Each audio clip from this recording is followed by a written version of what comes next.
महत्त्वाची बातमी, नव्या भाजप पदाधिकारी निवडीच्या विरोधात अहिल्यानगरच्या श्रीरामपुरात पोस्टरबाजी करण्यात आली आहे। पोस्टरबाजीतनं भाजप पदाधिकारी निवडीचा हा वाद आता पुन्हा एकदा चव्हाट्यावर आलाय। पैसे असतील तरच भाजप अध्यक्ष होता येईल असा उल्लेख या पोस्टरवर करण्यात आलाय। तर एक श्रीरामपूरकर नावानं भाजप पदाधिकारी निवडी विरोधात खळबळजनक आरोप करण्यात आलाय। बऱ्याच दिवसापासून भारतीय जनता पार्टी ज्यांनी टिकवली वाढवली, तर साहजिक आहे त्यांना नवीन लोक आले म्हणून त्यांना असं वाटत आहे की आमच्यावर अन्याय, पण असं काही होणार नाही।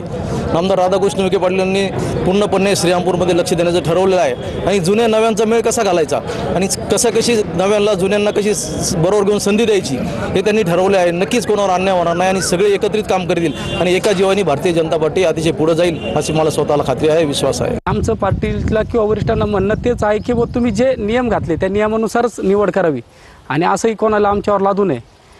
आणि ह्याची जी तक्रार आहे आम्ही नामदार बावनकुळे साहेब, रवींद्र चव्हाण साहेब यांच्याकडे केली आहे। त्यांनी पण आम्हाला एक आश्वासन दिलं आहे का आम्ही अन्याय होऊ देणार नाही, परंतु जर अशा पद्धतीनेच अन्याय होणार असेल तर एक भारतीय जनता पार्टीचे निष्ठावान कार्यकर्ता म्हणून आम्ही भविष्यात आत्मक्लेश आंदोलन करू असं